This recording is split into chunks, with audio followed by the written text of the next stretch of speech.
So today is the 21st, March 21st or 22nd or something like that. It's a weekend. Oh gosh, it's all dirty. Sorry about that. Let me clean your face off. I came down on a weekend knowing that I wasn't going to fish the river because it's high. I mean, look at that. I love my boat launch when the water's this high. It's super easy to launch my boat, but I'm not going to fish. So the last trip down, I think it was March 2nd. That was the last trip, the last video, and that constituted the 4th or 5th time I was down here without a fish. The only steelhead I caught this year was when I first came down in January, and I caught that nice steelhead. The water was running about 8,000, 8,200, something like that, cubic feet per second. And now it's blown out again. It's been raining for the last 2 weeks, and the water is now running at about 13.7. It went up to almost 16,000 cubic feet per second, but then it dropped down, and it's been at 13.7 for the last 5 or 6 days. Today and tomorrow are the only days that it's going to be nice weather, and it's going to start raining again. So the river's not going to come down in shape anytime soon. Let me show you something. This is my new and improved shooting pit, and I still have some work to do to it. This thing is about almost 6 feet tall. Oh, it's 12 feet wide, something like that. And take a look at some of these pictures of when I first built this thing. I didn't want to cut down any trees when I first built this, so I scavenged a bunch of wood that was laying around the property, and I used those, and unfortunately that wood deteriorated and rotted real fast and only lasted about maybe 6 years or 7 years, and it was totally gone. So I uprooted everything, dug it all up, and then now I built this with cedar, and this I guarantee will last the rest of my lifetime and beyond, because these cedar rounds are 24, 26 inches. They're big, and and they are not going anywhere. But I still have to redo it because it's not level. As you can see, it's sloping down a little bit here because of this knotty area right here and here. The lower part of the log is a little bit bigger than this here. So what I'm gonna do is I'm gonna flip it around, shave this down, get that leveled out, and then my OCD won't drive me crazy every time I come down here. So what I got going on here with fishing is this. I took all of my steelhead equipment out of the boat. I'm gonna go to a local lake instead. On my way down here from my house in Tacoma, I have to go past 3 lakes. Alder Lake, then I have to go past Riffe Lake, and then I have to go past Mayfield Lake. I'm going to Riffe Lake, and I'm going to target landlocked coho, but I have to get all my stuff together. I've got the bow mount to get mounted here on the front of the boat, and anyway, I'll get back to you. Okay, bye.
Mossy Rock Park,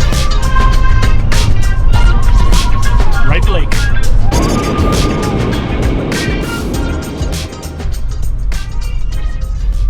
Water's really high, wow.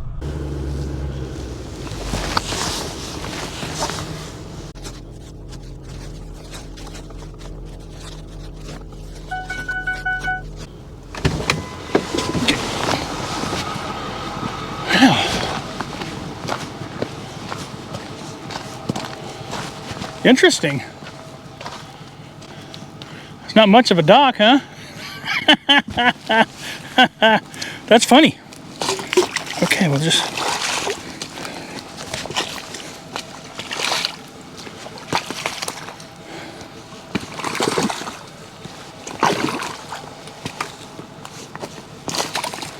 Really not worried about this stuff too much. None of it's going to hurt the boat or the truck.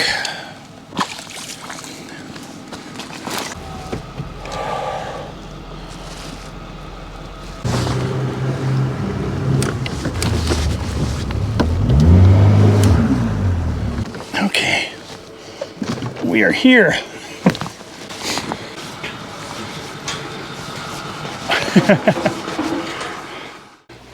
Make one little troll around the dam area there, and if we don't catch anything, then we'll head that would be east. Head east. Make it a little bit challenging getting your boat in here, huh? Not really. I mean, all you got to do is push your boat up against this floating stump right here and push it out of the way. We are underway. And see, that's just a big stump. And all we're gonna do is get the boat up on it, get up on it like that, push it out of the way. Just take it easy and push it right out of the way here.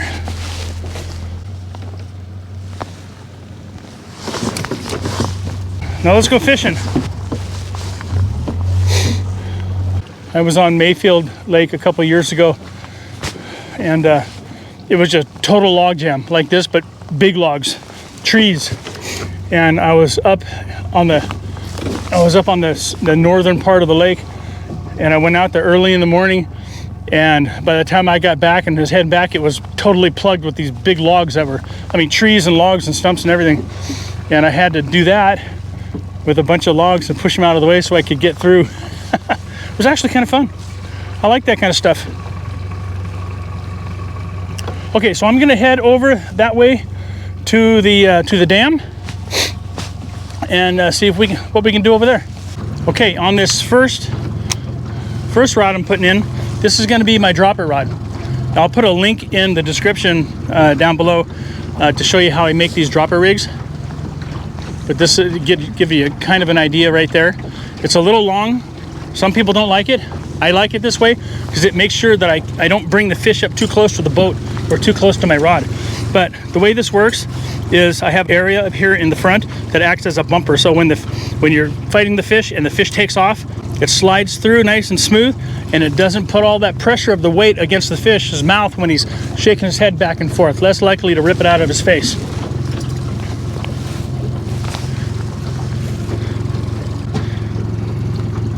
Half-fast dodger, arrow flash, and then this guy right here is going on there. Now what I do is it's a Kokanee cut plug, and I take about 3 or 4 of the beads off of it because I think it puts the hooks way back too far from the lure. Gulp maggots. So if you're here fishing, you have to count anything that's caught using bait towards your daily limit. Okay, now on the downrigger rod, so I've got the same flasher on my downrigger rod, no dropper on this one.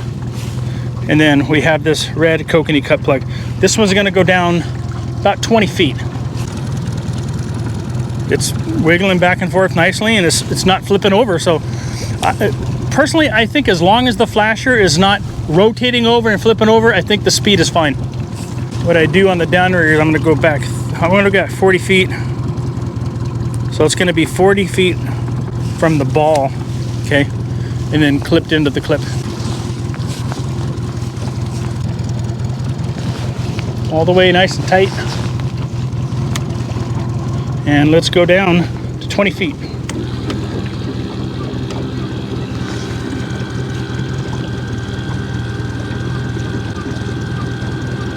18, 19, 20 feet.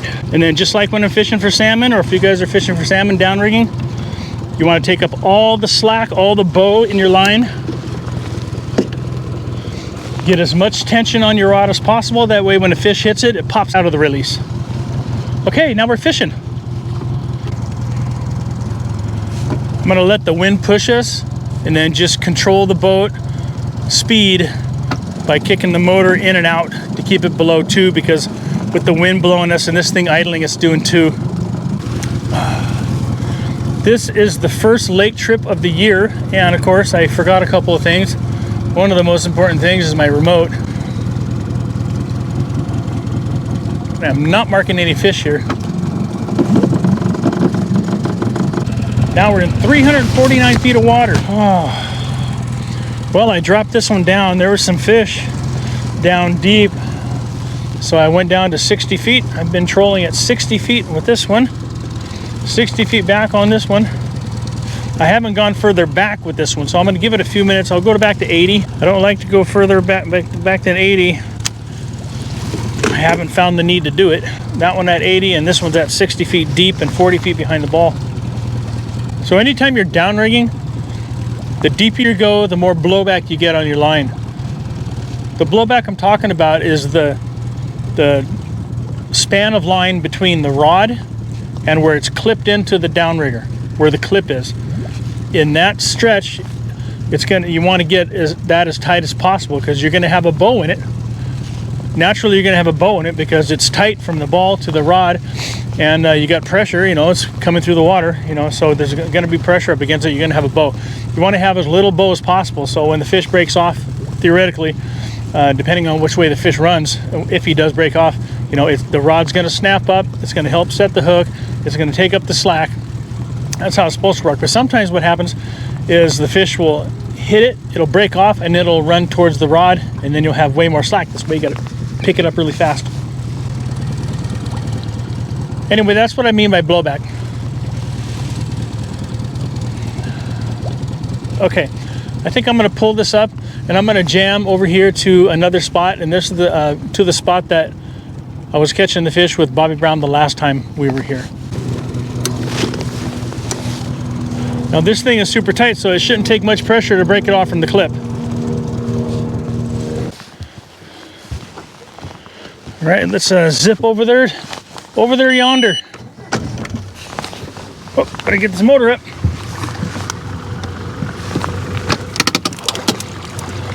It would not be the first time I ran with my motor down and then said, oh, my motor's down. All right.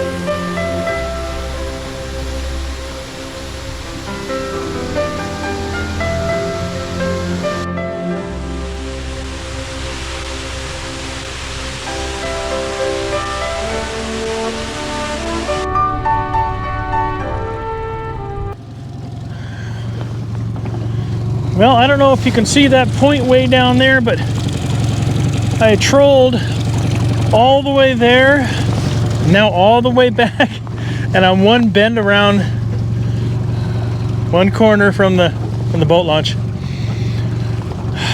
I've thrown everything at him but the kitchen sink. If I had a kitchen sink here, I'd throw that out there too. Nothing. I figured I'd take a break from the college since I wasn't catching any fish there and come out here and not catch any fish here too. So yeah, maybe tomorrow I'll hit American Lake. I don't know, I'll have to see. I'm gonna drag the boat home. This is the first time I've fished this lake and not caught a fish. First time. Maybe the fish gods are punishing me for catching so many coho last year. Yeah, that's what it is. I am heading to a totally different lake this morning. Yesterday, I got skunked on Riffe. And I just can't handle that. So today, I'm at my house, my beautiful house here in Tacoma. Been here for 36 years. 36 years, can you believe it? When I bought this place, this was all farmland around here. Now there's houses, developments, commercial stuff. Okay, anyway, hey, check this out. After all these years, my wife was saying, let's build the deck cover, let's build a deck cover. So I built a deck cover. Anyway, I am going fishing on American Lake. We're gonna try to catch some trout. And the boat, I believe, is all ready to go.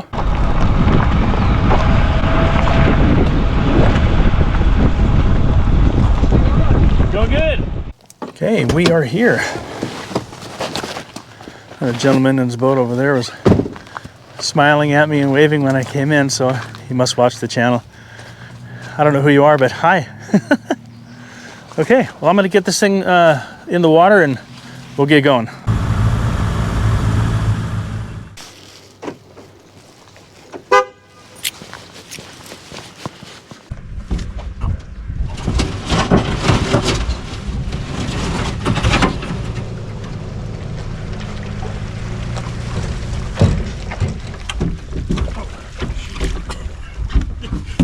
Falling in the boat.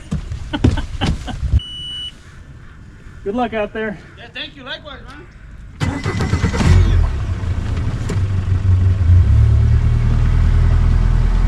Always nice and kind of cool seeing fans of the channel. And I should say it more often, but thanks all you guys and gals that watch the videos. I appreciate it. One of the good things about these Big John downriggers is that they only go on one way, so you can't dump them overboard unless you drop it. Which I'm not saying can't happen. Okay, and then they lock in just like that. They're really simple. Probably the simplest downrigger out there to operate. Well, got the bow mount going. Love that thing. Oh my gosh, it's so awesome. Don't have to think about where the boat is going. It is dead calm out here. There's no wind. It's perfect conditions. It's overcast. It's warm. And man, I'm just loving life. One eternity later. I am going to pull up and go down here to the other end of the lake. That squeak is like having the clicker on your rod, right? That didn't take very long, did it?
is a kokanee. I'll be darned. But there it is. This is quite the conundrum. I love these kokanee. They're great to eat, but I wasn't planning on keeping any fish. So I think I'm gonna let him go. I'm gonna get my hand wet first so I don't mess up his slime. And then we're gonna gently release this guy. Look at that thing. Let's let him go. There he goes. He swam off just fine. He's gonna be okay. Wow, that was pretty cool. And let me show you what I caught him on. I went back old school. I wasn't catching anything on all my newer gear that I've used over the last 10 years or so. Look what I put on. A wedding ring. And I swear to God, I haven't used this wedding ring for probably at least 10 or 15 years. The hook is even a little bit rusty, but it's still okay and it's still sharp. But yeah, wedding ring with the green insert. Okay, we just released that kokanee. Man, that was cool. I didn't expect to catch a kokanee this time of the year. It's the first one I've caught this early. And I know people say you shouldn't release kokanee because they don't survive well, but that fish was perfectly fine. I wouldn't have released him if I thought he was gonna die. But I caught him on that wedding ring. Old school wedding ring. Isn't that awesome? Old school rules of the day so far. If I catch another fish on that wedding ring, I'm gonna bag that downrigger and put another wedding ring on there because I have a bunch of them. Me and my wife used to use those wedding rings all the time. That's all we used with pop gear. And so I might have to even go, oh, I can't go super old school with the pop gear because I took them all out of my gear bag years ago. But anyway, that was cool. That was cool. Oh, he's back. He's back. He's there. Surface wedding ring again.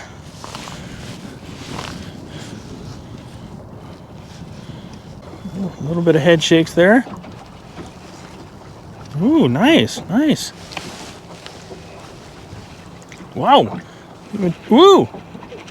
Oh, wow.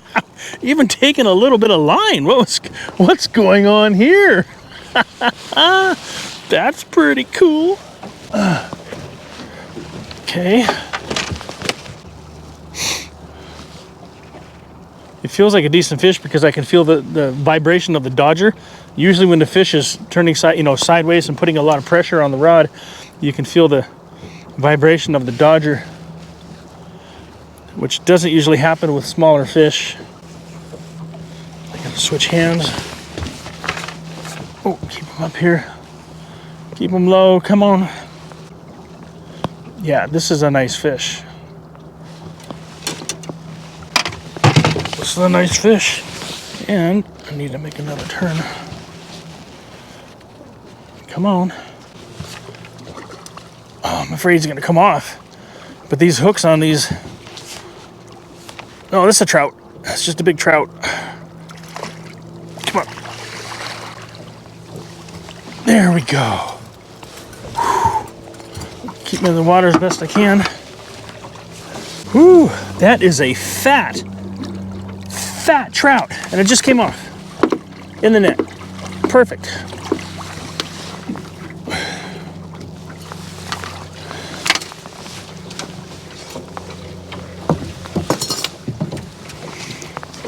Wow, that is a fatty. That's a heck of a trout. I plan on releasing this guy too, so let's be gentle with him. Wow, I can't believe how fat he is. Oh, that is one fat trout. Look at that thing. We're gonna let him go.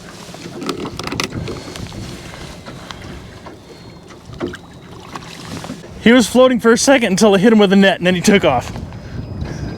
Sometimes you have to wake them up. I need to go to the surface again with the second rod. Yeah. Okay, I'm gonna do that. Let's get this thing back out there though.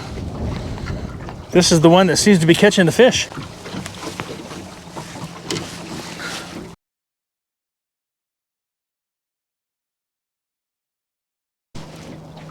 Oh, holy cow, look at that. Oh, here we go. Here we go. That's that one I just put on there. 60 feet back. Keep our rod tip down so he doesn't want to jump. Seems like the wedding ring is what these fish want today. Ooh, look at that. What on earth? Come on. Come on up here, fish, whatever you are. Here he comes. Into the net. Oh, I hit him with the net. Woke him up. It's just a big trout. Come on, trout. There you go. There it is. Let's see what we have here. Oh, another big, fat, juicy trout. on the wedding ring. Let's get that out of the side of his face. Wow, look at that. And of course, we are going to release him. Another fat trout.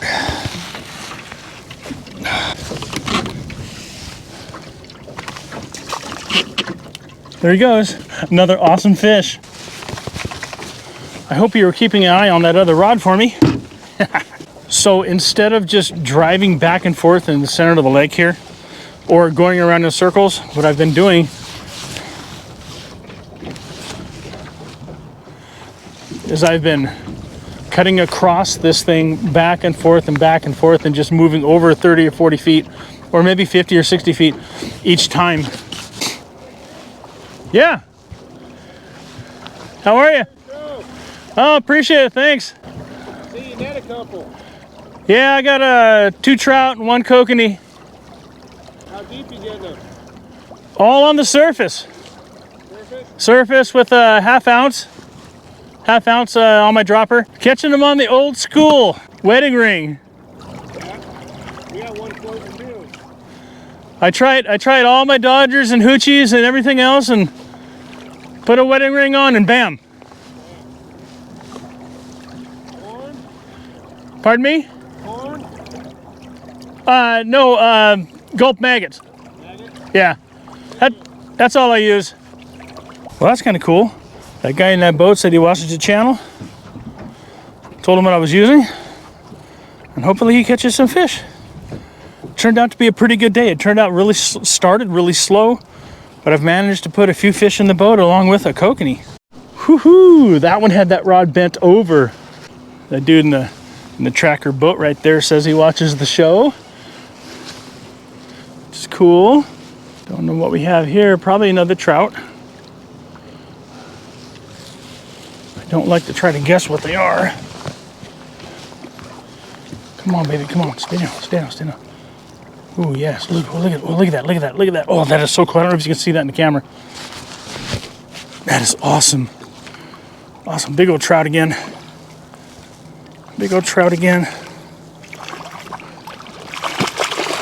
Woo, a little tail walking. Oh, dude. Look at that thing. Oh, he came loose too. Let's let him go, huh? Let's let him go. Oh, there's a fish. There is a fish right there. There he is.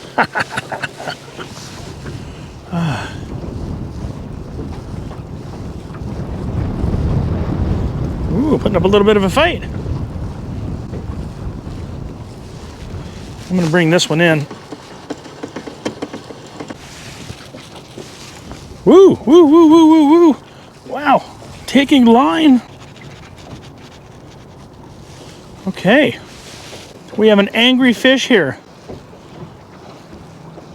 Bring him over this way if we can. The rod down. Come on. Oh man, this fish doesn't want to quit. He's got no quit in it. Get him up here. Come on. Into the net you go. Yes, there he is. Oh man, there he is. Oh, there he is. Let's let it go. Well, there he goes. Well, that's my 5 fish. So I'm done. That was awesome. Let me get my rods cleaned up and everything. I'll get right back with you.